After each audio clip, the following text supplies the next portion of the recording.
making gang sheets on Garment Creator on the Epson SureColor F2100. Hello or welcome back to Imaging Spectrum's YouTube page. Let's start off by opening Garment Creator and then going to File and finding the project you want to work on or the graphic that you'd like to use today to print multiple times. Normally this will be a brand name or company name that you want to put on the chest and then your personalized logo for the neck tag.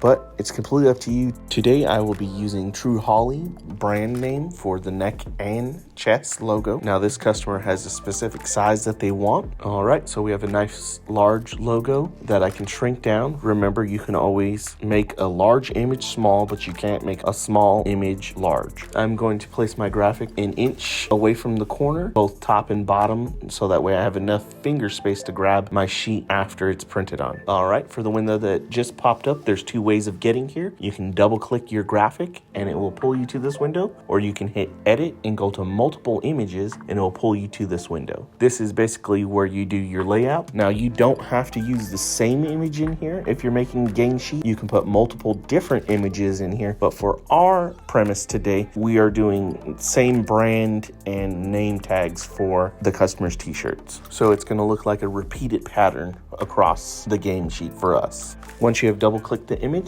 you can hit duplicate and then you can start duplicating as many as you need. And when you hit duplicate, they do lay over the top of each other. So you just got to go over there and grab it and drag it over. And then hit duplicate again and drag it and drop it over.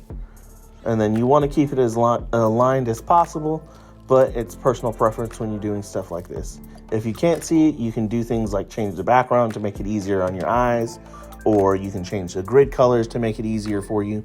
You can zoom in with the buttons at the far bottom left corner. It's completely up to you on how you like to view these. Once again, you just grab it after you hit duplicate off of the previous one. And you can do this as many times as you like. You can size them to the specific needs because this is technically the layout section, but it allows you to use multiple images. As you can see, the layout is at the bottom. Now to get out of there, all you have to do is press OK, and then you can go and add different images if you want by pressing OK at the bottom and then going to the main screen, or you can just hit the little picture icon on the right hand side with the plus next to it to load a different graphic in there. So as you can see, you have one with a black frame and one without.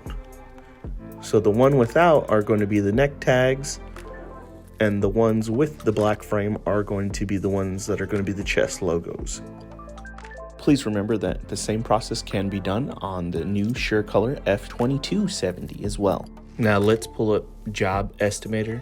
This print estimates to be 1 milliliter, which costs us about 39 cents for this graphic. Even though it has a nice gradient throughout and we're printing multiple of them, we are printing DTF.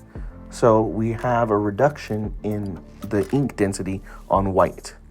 So with 36 graphics, I'm only using a milliliter of ink total, which is 39 cents plus the cost of your film and powder that goes on the back, plus the cost of the t-shirts. What I'm cutting out by making the gang sheet is the time that it takes to pre-treat the chest and the collar and curing both of them. Now this may not seem like you're saving a lot of time, but do keep in mind when we're doing multiples, it does make it a lot faster to just press 2 items at once and knock them both out instead of having to pre-treat them, pause, print, and then pre-treat again, so that way you don't ruin your pre-treat.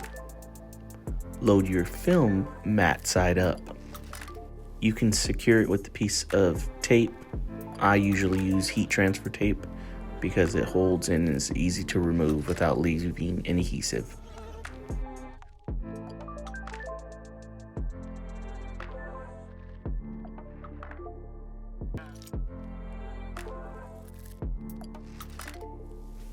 A lot of people think you can't do gradients very well with DTF, but you can, as you can see from the graphic below.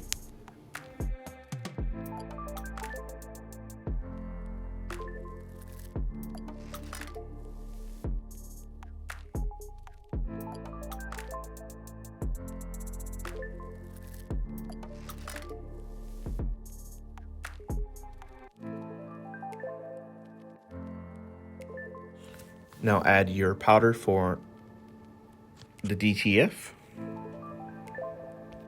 Do keep in mind you want to keep this out of humid environments, it should be stored in a container after you're done with it, or put the lid back on the Tupperware that you're using to shake it in. Keep your film out of a staticky area or a humid area as well. The film can absorb humidity and can be statically charged. For you, this means that there will be powder that sticks to the whole entire film. Make sure your heat press is ready to hover over the DTF. For more instructions, go to www.imagingspectrum.com.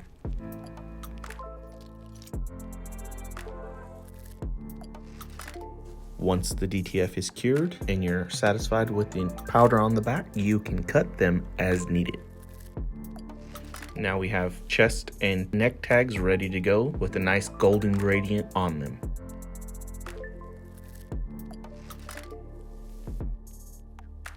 Line up your graphics where you need them and press.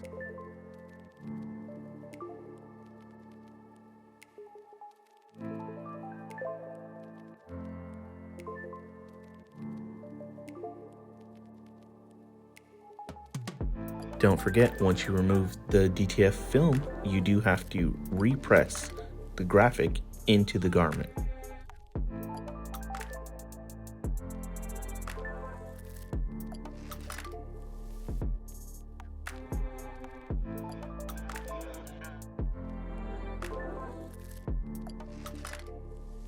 For more content like this, please like, share, and subscribe at Imaging Spectrum across all platforms.